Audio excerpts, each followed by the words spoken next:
a prevenção à automutilação, porque a automutilação ela é como se fosse uma pista de que há um sofrimento muito grande ali, uma dor emocional tão grande, que a pessoa precisa fazer cortes, às vezes, na pele para sentir uma dor física, para poder dar conta daquela dor emocional.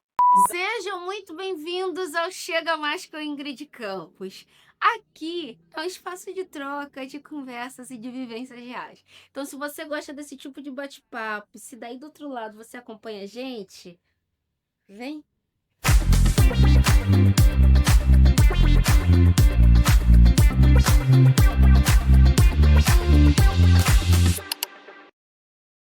Hoje a gente vai falar sobre um tema, e esse tema é de extrema importância. Nós vamos falar sobre conscientização do Setembro Amarelo. Esse mês a gente tem falado muito sobre esse tema. E eu tenho certeza que você já ouviu falar. Então, fica aqui com a gente, que eu vou chamar uma convidada, que a gente vai falar sobre saúde mental, sobre prevenção, sobre todo esse universo do Setembro Amarelo. Como começou, o que acontece. Então, se você gosta, fica aqui com a gente, eu vou convidar ela aqui agora. Vem, Andréia. Seja muito bem-vinda, Andréia.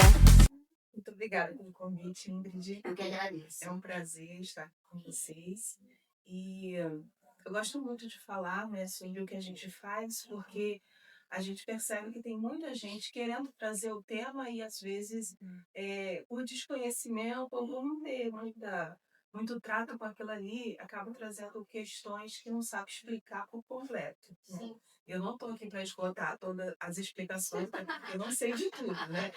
Mas pelo tempo que eu trabalho, eu vou me apresentar um pouquinho e dizer o que eu faço. Eu sou psicóloga de formação, atuo na clínica desde então. Contudo, paralelo à clínica, eu sempre tive outras atuações, principalmente na rede de saúde pública. E hoje eu também atuo como psicóloga hospitalar. No hospital, eu trabalho principalmente na emergência psiquiátrica. Então, falar de Setembro Amarelo é falar sobre algo que eu trabalho e eu lido com isso quase que diariamente, né? Tanto no consultório, quanto no hospital e quanto em outros trabalhos que eu também faço, porque a gente acaba trabalhando em muitos lugares ao mesmo tempo. Sim, né? com certeza. Então, hoje em dia, eu me identifico muito mais como psicóloga hospitalar e clínica. Porque já fiz outros trabalhos, mas no momento eu estou bem nessa área de saúde mental. Eu acho que a gente agora pode entrar no assunto do Setembro Amarelo e eu queria que você contextualizasse um pouco com a sua especialização, com a sua experiência, o que é de fato o Setembro Amarelo e a importância dessa campanha do pedir ajuda. Sim. E para contextualizar bem essa situação, a gente precisa voltar lá atrás, né? Em 1994, nos Estados Unidos, havia um jovem chamado Mike. Ele lidava com depressão. Ele estava enfrentando ali um período depressivo da sua vida aos 17 anos. E aos 17 anos, ele, talvez até para uma forma de lidar com a depressão, ele começou a fazer uma restauração num Mustang amarelo. E aí, a partir dessa restauração, só que nesse período que ele estava fazendo essa restauração, ele vem a falecer. Então, os pais do Mike, quando foram ao funeral, eles queriam homenagear o filho e não queriam deixar aquela história passar em branco, porque até então não se falava tão claramente sobre essas questões de saúde mental. Eles então distribuem uma fita amarela para todos os convidados, né, para todas as pessoas que participaram ali daquele funeral. E a partir dali começou uma mobilização, e essa mobilização ela foi tomando forma, né, através da mídia, através das pessoas que ali participavam e conheciam, foram divulgando. Chegamos a 2003, quando a OMS, essa mobilização tomou uma proporção tão grande que a OMS, a Organização Mundial da Saúde, ela vai e ela oficializa essa data no calendário mundial. No mês de setembro, fazer uma campanha de conscientização sobre a prevenção da morte auto-infligida, e essa campanha ela começou a ser divulgada. Aqui no Brasil, a gente começou com essa campanha em 2014 para 2015. a Associação Brasileira de Psiquiatria, o Conselho Federal de Medicina e o CVV, que é...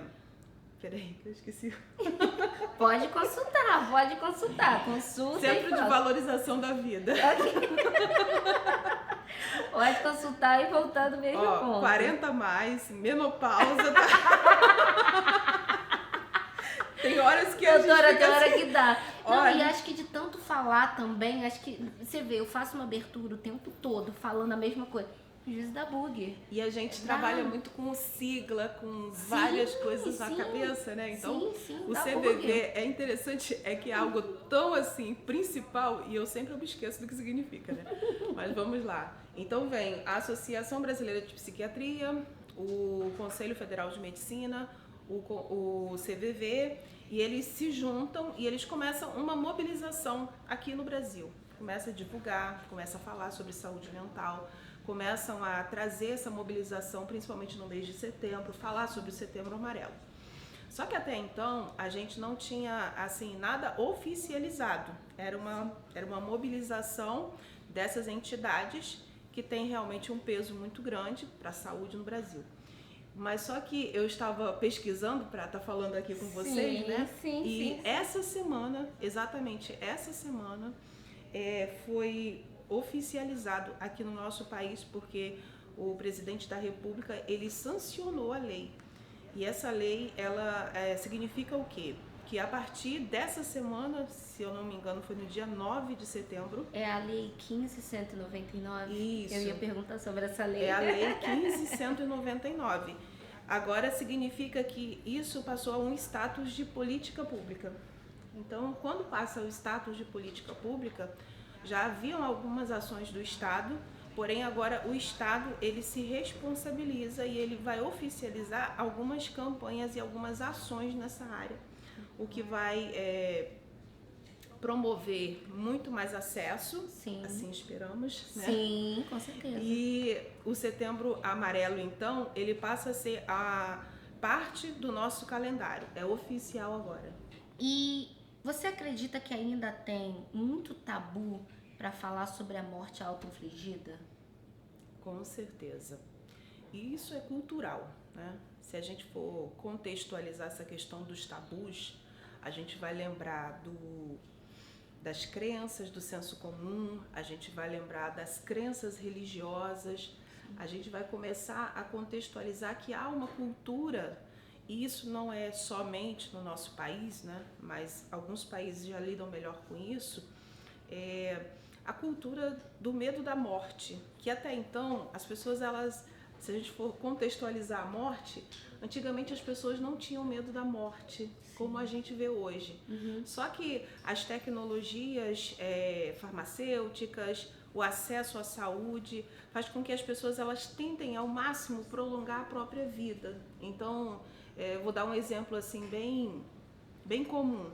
Antigamente, uma mulher, como no caso a minha avó, ela teve 13 filhos, morreram 6 filhos por causa de inúmeras situações sem acesso à saúde, e a gente vê uma mulher que tem feridas, tem traumas, mas é uma mulher que levou a vida e deu conta do jeito dela, né? E aí hoje a gente vê às vezes um sofrimento absurdo por uma mulher que às vezes ela tem um aborto espontâneo por um bebê que nem nasceu ainda. Essas mulheres, eu tô falando aqui não é para de forma alguma minimizar a dor de ninguém, não, mas é só para a gente contextualizar o quanto a morte, hoje ela é alarmante. Antigamente a gente vai ver que as pessoas iam pro Coliseu para ver as pessoas morrerem. E era absolutamente comum apedrejamentos, mortes na frente de todo mundo, as pessoas estavam ali aplaudindo. Hoje em dia, só o fato da gente pensar em falar em morte já é algo que muitas pessoas não suportam o fato de falar sobre morte. Então, falar sobre essa morte, que ela é algo que a pessoa tenta contra ela mesma, ela é auto-infligida, ela é um auto-extermínio, ainda é um tabu, principalmente religioso, porque cada religião tem sua forma de enxergar o suicídio, cada religião tem uma norma, uma Sim. lei para aquilo ali, né? Sim, Se a gente for falar para os cristãos entendem a morte como um pecado, sim. esse tipo de morte. A gente vai falar para o espírita, ele tem uma outra visão e daí por diante. Então, a morte ela não é um tema fácil da gente falar, mas ela é algo que todos nós um dia nos depararemos com ela. Com ela, é verdade. E aí, contextualizando um pouquinho, segundo a Organização Mundial de Saúde, eu fiz essa pesquisinha. Todos os anos, pessoas morrem com resultados de suicídio do que de HIV. E aí, muitos deles são jovens. Sim. Né? São jovens, e isso o Ministério de Saúde mostra que entre os anos de 2016 e 2021 a gente tem dados e taxas de 49,3% de crianças entre 10 a 14 anos com esse índice de mortalidade. E aí, pegando esse gancho, né, eu queria que você não vai conseguir explicar tudo que acontece na mente de uma criança ou na mente de um adulto. Mas eu queria que você trouxesse pelo menos um pouco do contexto quais são os fatores que podem implicar e que explicam esses crescimentos de índice, né, de morte entre os jovens. Sim.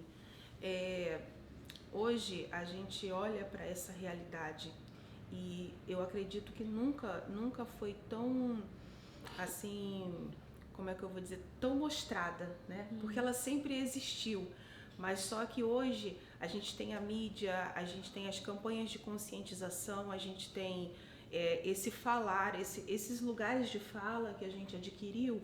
Então a gente sabe que hoje em dia criança também se suicida, jovem se suicida, idoso se suicida.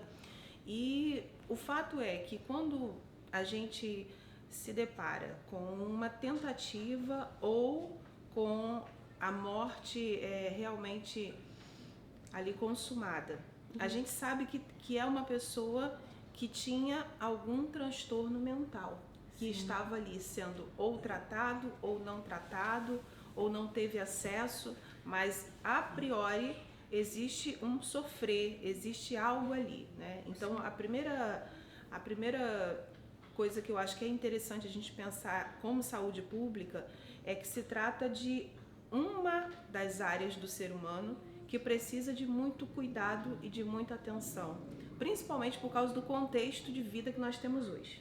Nós estamos vivendo numa sociedade extremamente capitalista, onde nós precisamos ter muitas coisas, onde nós precisamos alcançar muitos status, muitas posições.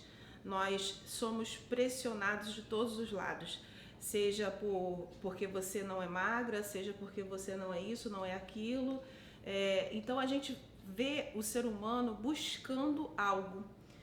E aí eu ouso aqui falar, né, que há um vazio muito grande no coração do ser humano, por causa que as mudanças da cultura, elas repercutem nos transtornos que essa sociedade vai ter, né? Se a gente for olhar no tempo de Freud, a gente tinha ali uma questão patriarcal muito bem estruturada, e ele começa a observar doenças emocionais, né, transtornos emocionais, voltados para esse tipo de falta. Aí hoje a gente olha para essa cultura que nós temos, onde o IBGE diz que a maioria dos lares brasileiros hoje em dia são chefiados por mulheres, né? Sim. Então, as funções paterno e materna, e eu não estou aqui querendo levantar nenhuma bandeira, mas as funções paterno e materna, elas têm sido muito, não é deixadas de lado, e eu não quero de forma alguma deixar transparecer que é porque a pessoa queira, mas as necessidades têm feito isso. A mulher hoje sai para trabalhar. O homem hoje, ele é como aquele coletor de frutas lá de trás dos primórdios. Sim. Ele chega em casa de noite para dormir, para conversar com os filhos. Então, a gente tem uma formatação de família um pouco diferente se a gente for pensar em 50 anos atrás, onde tinha uma mulher em casa que cuidava dos filhos e um homem que ia trabalhar. Então, hoje em dia, a gente vai trabalhar junto com o nosso esposo, nossos filhos às vezes são cuidados por babás, nossos filhos são cuidados por avós. Ou creche. E isso não é o fator que eu quero dizer que é desencadeante. Eu quero dizer que quando se trata desse tipo de questão de saúde mental, é multifatorial, mas esse é um fator que contribui. Por quê? Porque essa forma de família hoje, ela tem trazido alguns transtornos para a nossa geração que são bem característicos da cultura da nossa época. Por exemplo, a gente antigamente, dificilmente você escutava um jovem, estou falando do antigamente 30 anos atrás, né? Tédio, né? Ai, um tédio, eu tô entediado. Tô entediado. Então, a gente percebe esse jovem hoje dessa forma, né? Com umas falas que não tinha antigamente.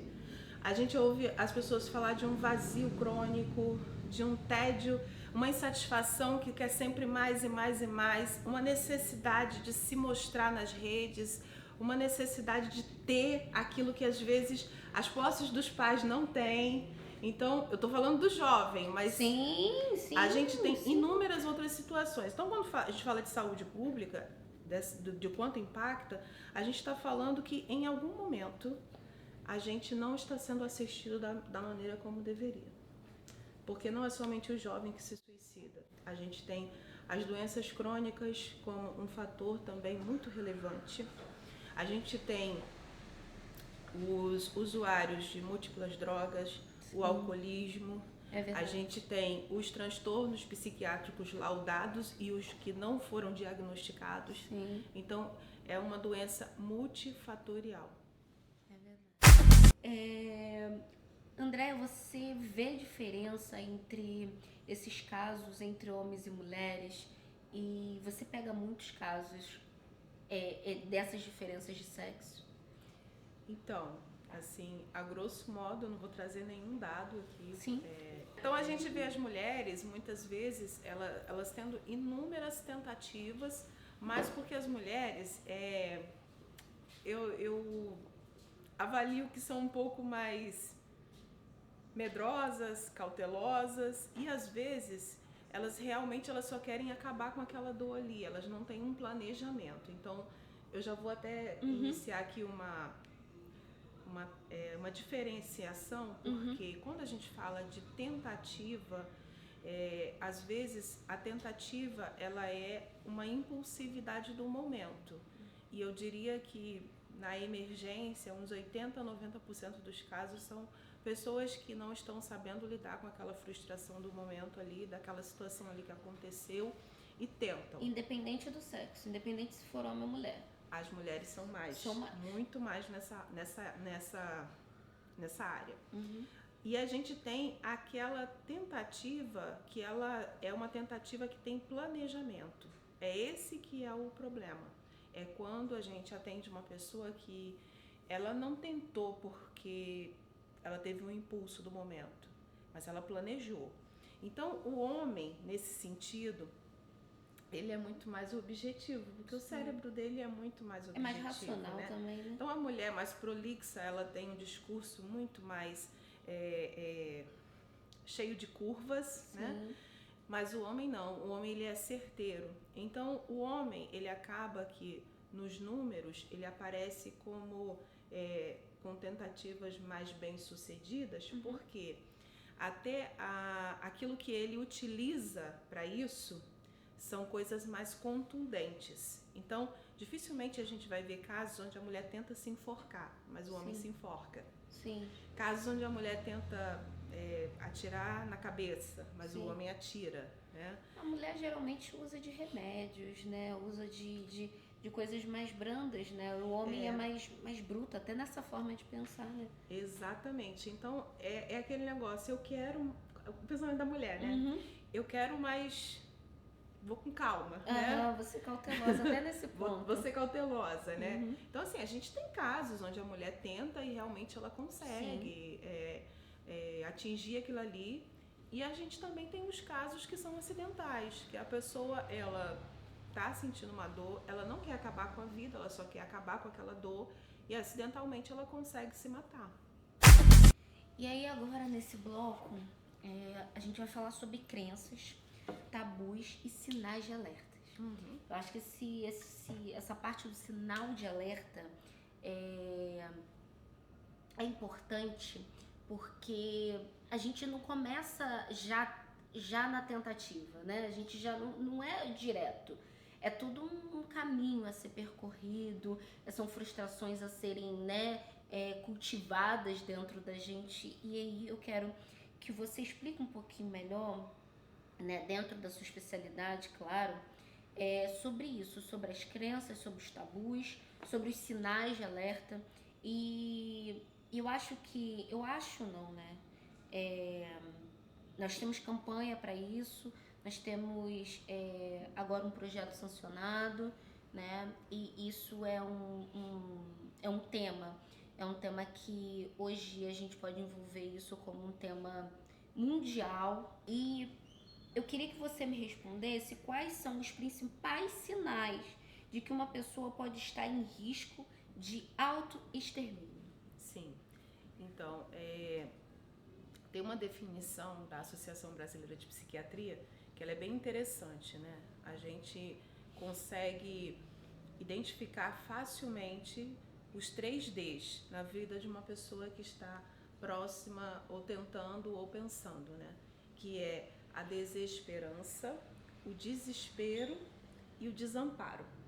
Isso vai falar da desesperança, que muitas vezes essa pessoa ela teve alguma perda, ela está passando por alguma situação de saúde mental. A gente vai falar do desamparo como uma pessoa que não tem rede de apoio, e a gente vai falar do desespero como uma situação limite que muitas vezes a pessoa está passando. Então, identificar esses 3D precisa que a gente tenha uma visão um pouco mais apurada, porque às vezes a pessoa ela está sorrindo do nosso lado. Uma pessoa com depressão, antigamente, as pessoas tinham uma noção que a depressão fazia a pessoa ficar na cama, né? A pessoa não levantava, não trabalhava, ela perdia o emprego. Só que a gente sabe que existe esse tipo de depressão grave, mas existe tipos de depressão, porque quando a gente fala de depressão, a gente fala de depressões que deixa a pessoa funcional. Então ela trabalha, ela consegue dar conta das atividades dela. Mas coisas simples como aquilo que ela gostava, que ela deixa de fazer. Então, você tem um amigo, vou dar um exemplo. Você tem um amigo e, pelo que você conhece dele, é uma pessoa que gostava muito de sair, estava em todas as situações, e com o passar do tempo, e isso não se aplica a gente quando vai ficando mais velho, tá? Que é natural, que né? é natural, né? Você percebe que a pessoa perdeu um pouco do prazer pela vida, né? Tem falas muito de menos-valia, né? Discurso de menos-valia. Ah, porque fulano conseguiu isso, eu não consigo nada. Poxa, eu estou paralisado na minha carreira, eu não tenho isso, eu não tenho aquilo. Começa a se autodepreciar, né? Então a gente já começa a ligar o alerta. Como é que é a rede de apoio dessa pessoa? Tem uma família?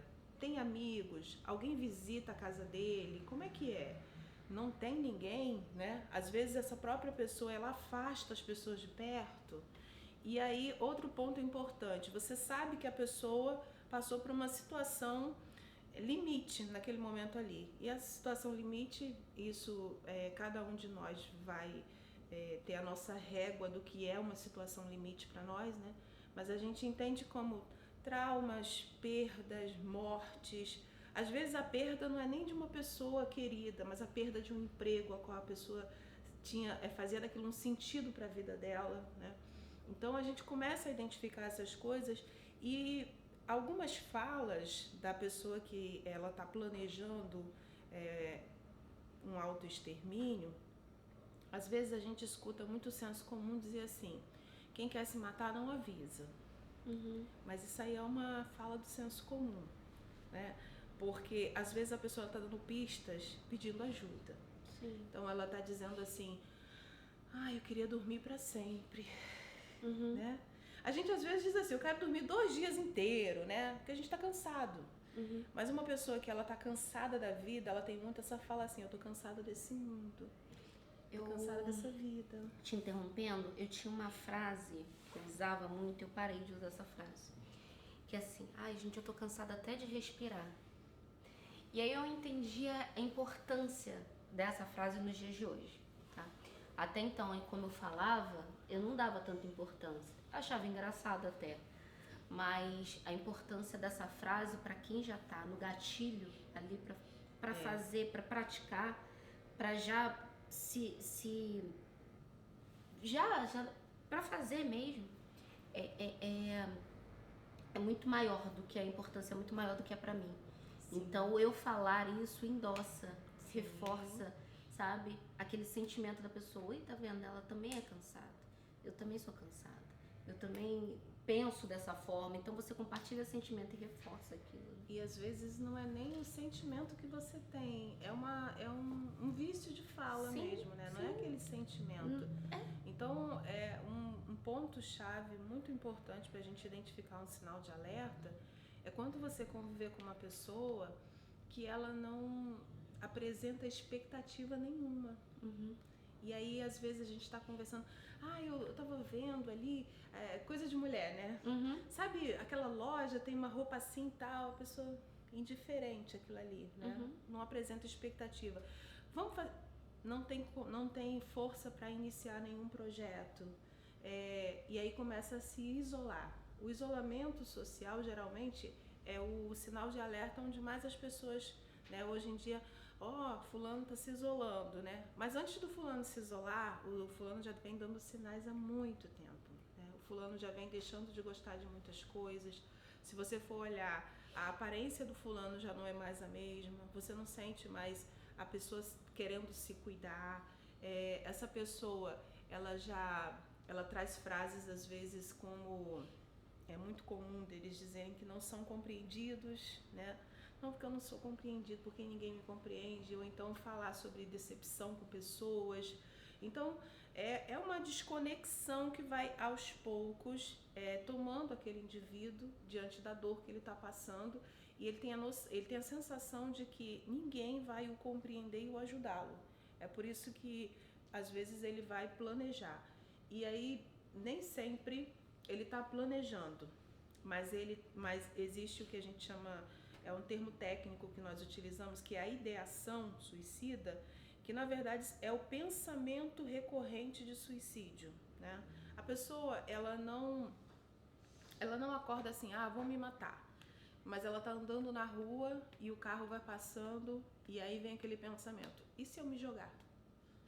Vou atravessando de uma passarela, e se eu pular daqui? Tem aquele nomezinho que a gente fala que é os pensamentos intrusivos. Sim. Né? Que a gente fica aqueles pensamentos, e se? E aí existe a diferença que o pensamento intrusivo, ele vem e vai embora. Mas a ideação não. E é quando tá com a ideação que nós precisamos estar em estado de alerta. Quando você perceber que a pessoa nunca vai verbalizar isso, dificilmente, mas recorrentemente, e às vezes tem alguém escutando isso, né, e vai entender, recorrente, aquele pensamento nunca sai, aquele pensamento de nunca vai dar certo, eu nunca vou conseguir, eu preciso morrer mesmo. Então, o intrusivo, ele vem e passa, porque você olha da passarela e fala, vou me jogar daqui nada. Mas a ideação não. É verdade. A ideação permanece e você só consegue sair dela se pedir ajuda. Verdade. E aí, nesse bloco, eu quero falar sobre caminhos para cuidado e prevenção. E eu não queria só encerrar esse bloco, eu queria estender, inclusive, o nosso bate-papo. Se você me permite te convidar mais uma vez para você falar sobre outros temas que eu acho que a gente hoje falou sobre o Setembro Amarelo, sobre a prevenção, mas a gente precisa falar também sobre a saúde mental, né? Sobre o cuidado da saúde mental, que agora a gente vai falar um pouquinho sobre essa prevenção e um pouquinho sobre a saúde mental. Mas eu acho que tem muita coisa sobre a saúde mental, por quê? Porque a gente tem ali caminhos que levam a gente a atrapalhar, né, os nossos pensamentos, ou a induzir a gente a alguma coisa da nossa sanidade mental, né? E, por exemplo, a internet, né? Para quem vive, né? Trabalha com a internet, você vive naquilo ali, você trabalha com aquilo ali, você, né, pega referências daquilo ali. É avaliado por aquilo ali. Exato. Então, isso é importante, eu acho que é importante nos dias de hoje.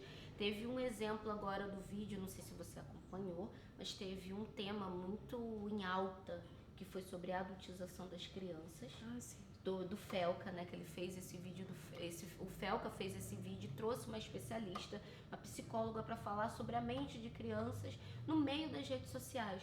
Mas eu acho que é importante a gente falar do meio social nos adultos também, das mídias sociais nos adultos. Sim. Como isso também atrapalha, né, o que os adultos pensam, que eles... Então eu quero fazer esse convite para você voltar, pra gente falar sobre isso. Vamos tá? alinhar. Isso.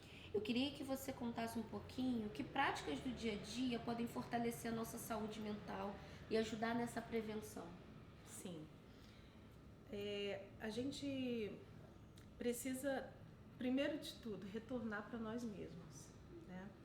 Você trouxe um contexto bem interessante, que o quanto o meio social ele também afeta os adultos, né? As redes sociais elas afetam os adultos. E assim, não é minha surpresa, mas assim, às vezes eu ainda me surpreendo, né? Quando eu vejo pessoas tão adoecidas e a gente sabe que a rede social ela reforça aquele adoecimento, né? Então, eu vou dar um exemplo da pessoa que ela chega para mim e nasceu numa família não com tantas posses, às vezes não teve tanta estrutura familiar, ela não consegue olhar o contexto dela, mas ela olha a vida do outro que está dando certo, porque a rede social faz isso com a gente, Sim. né? E aí eu escutei uma vez de uma jovem, mas a VTube, Sim. ela tem um apartamento, ela tem 20 anos, ela tem isso, ela tem aquilo, e a minha pergunta é, você teve a família da VTube? As mesmas né? portas abertas que a As VTube? mesmas portas abertas. Então, falar de prevenção de saúde mental, usando o que a gente tem, a gente precisa lembrar também, que eu penso que é muito importante a gente pontuar sobre isso, é que existem grupos que são vulneráveis, muito mais vulneráveis do que outros. E esses grupos vulneráveis, eles estão aqui no meio de nós, eles estão alcançados por todas essas coisas, mas para eles é mais difícil. E que público é esse? A gente tem como público mais vulnerável ao autoextermínio os idosos, as pessoas com doenças crônicas, os jovens, principalmente os negros.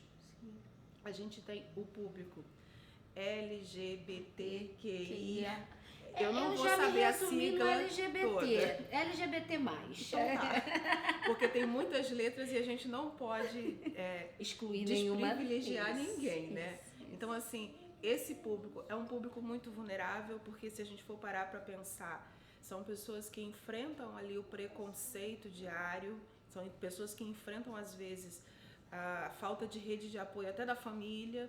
Então, esses públicos, eles são mais vulneráveis. O que a gente pode fazer? O que a gente pode, enquanto produtores de saúde mental, enquanto incentivadores de saúde mental?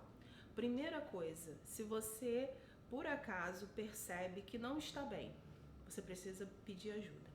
Não tem como a gente se ajudar mentalmente sozinho. E isso é uma coisa que é muito importante a gente saber.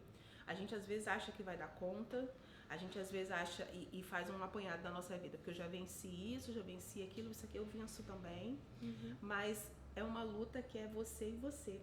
Então, às vezes, uma conversa, uma troca de ideias, ela já te ajuda mentalmente. Então, uma das coisas mais importantes é a gente ter rede de apoio.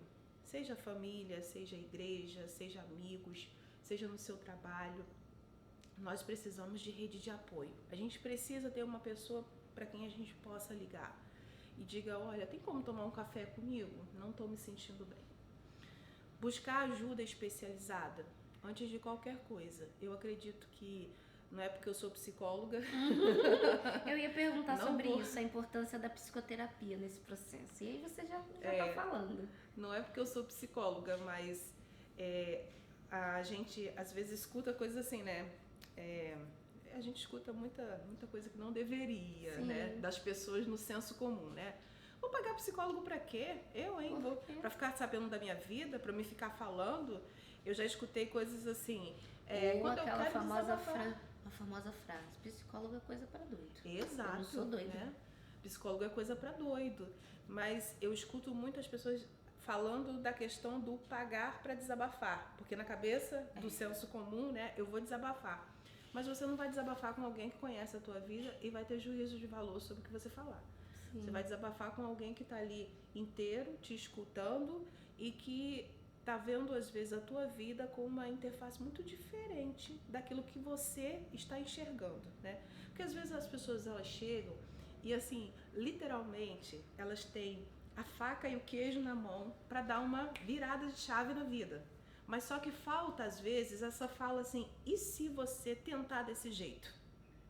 Porque quando você conversa com um amigo, com alguém, as pessoas costumam dizer assim, não, porque se fosse comigo, eu fazia isso, isso, isso e isso, né?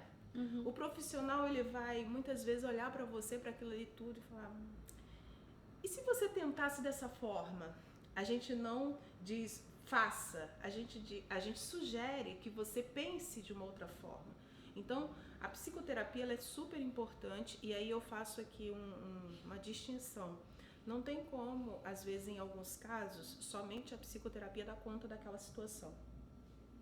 A gente, às vezes, precisa de uma ajuda medicamentosa. Mas a ajuda medicamentosa, que é o médico psiquiatra, que precisa estar nesse circuito, ele chega para dar uma aliviada naqueles sintomas. A medicação psicotrópica, ela tem como função estabilizar a pessoa e aí a gente precisa dessa ajuda medicamentosa, às vezes para estabilizar ali a questão mais biológica, os pensamentos. Quando estabiliza e faz a terapia, aí sim a gente inicia um processo que é mudança de hábitos antes de qualquer coisa. Porque muitas vezes o que nos adoece é aquilo que a gente passou a vida toda fazendo, né? Então, a psicoterapia ela é importante porque ela vai lá na origem do problema. A medicação ela atua na crise. Então, quando elas andam juntas, uma sustenta a crise e a outra trata o problema, né? A gente evita falar a palavra cura, porque cura às vezes é a gente aprender a lidar com aquilo que não tem jeito, né? Então, a gente vai fazendo esse acompanhamento. E não é somente essas duas partes que são muito importantes. A gente precisa também pensar num exercício físico, a gente também precisa pensar muitas vezes para um paciente que chega e ele tá nessa sensação de desamparo, porque às vezes perdeu toda a sua rede de apoio, pensar em como essa pessoa pode socializar de forma diferente. Então, a gente também incentiva a questão do acolhimento grupal mesmo, a gente precisa de grupos. E uma coisa que eu sempre incentivo na psicoterapia, que para mim não pode estar fora, é ter uma espiritualidade saudável. Por quê? Porque a gente está falando de um ser que tem uma parte que é transcendente.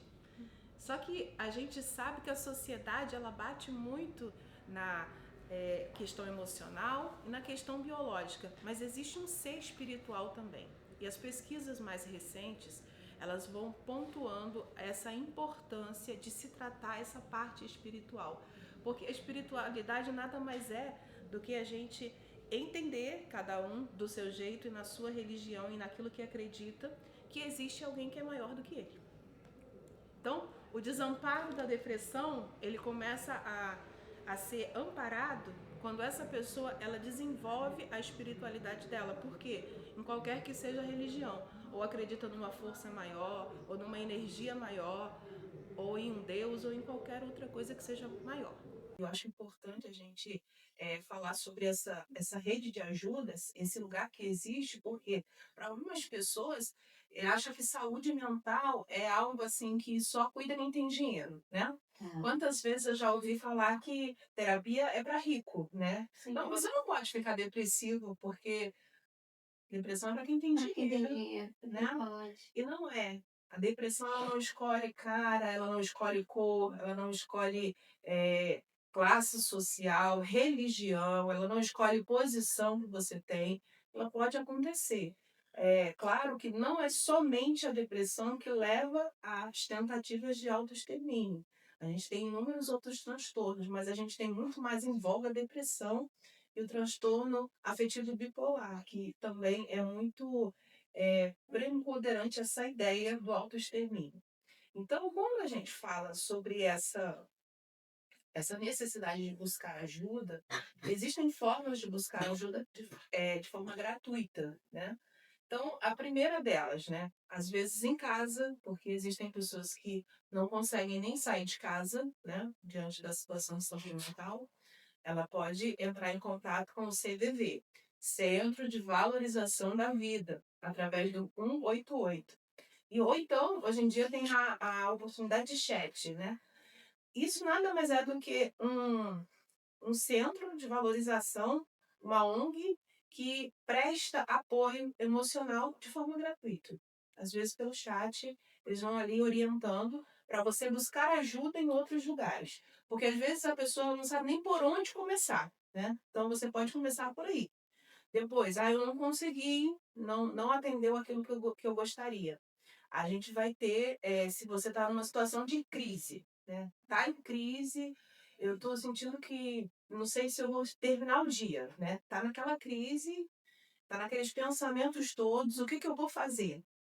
Você pode ligar para o SAMU, você pode ir numa emergência, que hoje em dia nós não temos mais, a gente tem muito assunto, né? A gente não tem mais aquela política manicomial onde tem um hospital psiquiátrico, mas a gente tem emergências psiquiátricas em hospitais gerais. Então, alguns hospitais gerais eles só têm a emergência, onde a pessoa pode ficar ali em observação por 24 horas, mas a gente vai ter também leitos psiquiátricos, e enquanto aquela crise ela não dá conta em 24 horas de sanar. Então, existem hospitais com leitos psiquiátricos. Procurou uma emergência, lá na emergência, se é uma emergência psiquiátrica, você vai se consultar com um psiquiatra, né? Também, geralmente, né? Que é o caso é o que eu faço, né? É uma equipe multi, né? A gente está lá como psicóloga. Então, fez aquele primeiro acolhimento ali, a emergência é só para crise. A emergência vai te encaminhar onde é que você continua esse tratamento ambulatorial. Por quê? Não adianta só tratar a crise. Tem que tratar para que você não entre novamente em crise. Então, geralmente, a emergência vai te encaminhar ou para a clínica da família, ou para o CAPS, né, que é o Centro de Atenção Psicossocial. Isso aqui eu estou dando todos os caminhos gratuitos. Sim, tá? sim. Agora vamos lá. Você está se sentindo meio perdido, está com vergonha. Primeira coisa, procura alguém que possa ser rede de apoio para você e pede ajuda. Olha, Ingrid, tem como você me ajudar? Eu estou pensando sobre isso, estou passando por isso, eu estou sentindo isso. Porque essa pessoa que vai escutar, ela precisa ser uma pessoa que tenha também maturidade para acolher, né? Porque às vezes a pessoa vai buscar ajuda, e aí é onde tem uma fala de um psiquiatra, que se eu não me engano, ele é o coordenador das Américas, da Associação de Psiquiatria. E ele fala uma coisa muito interessante, que o suicídio ele ocorre por 3 motivos. Primeiro, ele está falando no sentido da pessoa que está ali com um transtorno mental, né? Ele não teve acesso a tratamento. Ele pode não ter tido acesso. Porque às vezes, isso que eu estou falando, que para mim é tão comum, para muitas pessoas tem gente que não sabe. Ou ele pode ter ido ao lugar onde oferece tratamento e esse dispositivo, esse equipamento de saúde, não ter acolhido da forma correta. Ou ele pode ter sido acolhido nesse equipamento de saúde, mas o acolhimento daquele ser humano que foi feito não foi o suficiente. Então, o que a gente pode fazer para prevenir o suicídio? a gente pode ir a cada dia conscientizando as pessoas que trata-se de uma questão de saúde. Ninguém fica com pensamento de morte porque é fraco. Ninguém fica com pensamento de morte porque está querendo só chamar atenção, né? E aí eu vou, só para encerrar, tá? Que eu falo muito. A gente tá contenada aqui, que a gente tá indo. Nessa política pública que foi agora sancionada, não é somente a questão da prevenção ao suicídio, mas eles incluíram nesse escopo também a prevenção à automutilação, que a automutilação é aquilo que a gente às vezes vê muito no adolescente, né? Mas também o adulto faz. Sim. Então, a prevenção à automutilação, porque a automutilação ela é como se fosse uma pista de que há um sofrimento muito grande ali, uma dor emocional tão grande, que a pessoa precisa fazer cortes, às vezes, na pele para sentir uma dor física para poder dar conta daquela dor emocional. Então, o Setembro Amarelo, para nós, enquanto política pública, ele vai além da prevenção do suicídio, mas é também da prevenção à automutilação. Então, a gente identifica isso muito nas escolas, mas as pessoas que se cortam nas escolas, elas ficam adultas e elas envelhecem também.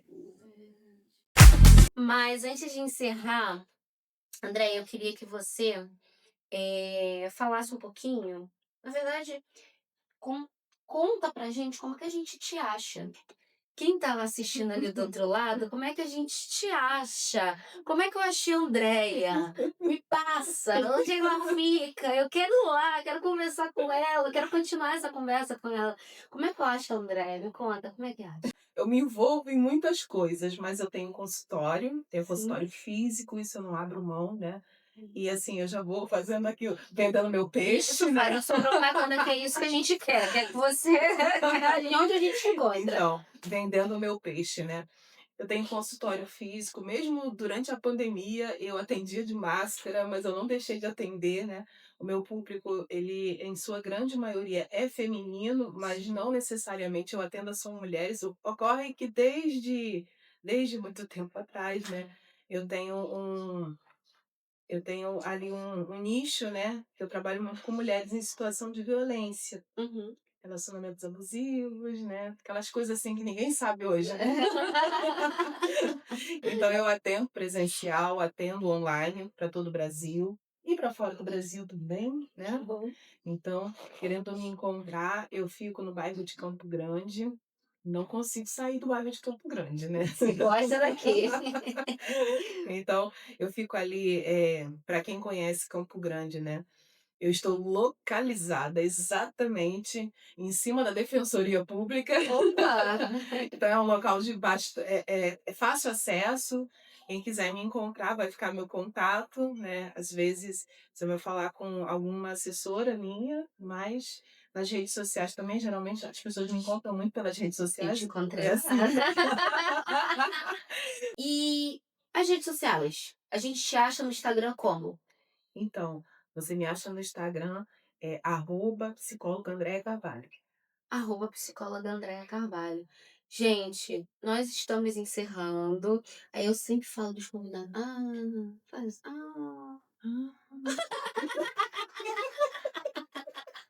O Rafa falou.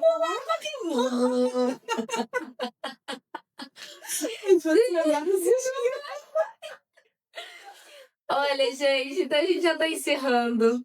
A gente terminou esse episódio com muito conhecimento, com uma prevenção, com uma campanha de prevenção, com uma continuidade do que tem sido falado todo esse mês de setembro. E quando esse episódio for ao ar, eu vou pedir uma gentileza para você. Compartilha esse vídeo. Mas compartilha mesmo. Compartilha com aquele amigo que você está sentindo que aquele amigo precisa ouvir isso. Compartilha com aquele familiar que você está sentindo que ele está um pouquinho mais distante. Compartilha e tenta, através desse vídeo, entender a importância dele. Então, esse assunto não é de classes, esse assunto não é de política, esse assunto é sobre vidas. Então, sobre vidas que precisam ser alcançadas. Então, vamos fazer essa tarefa de esse trabalhinho de casa, de disseminar esse vídeo para as pessoas, para que elas tenham esse conhecimento.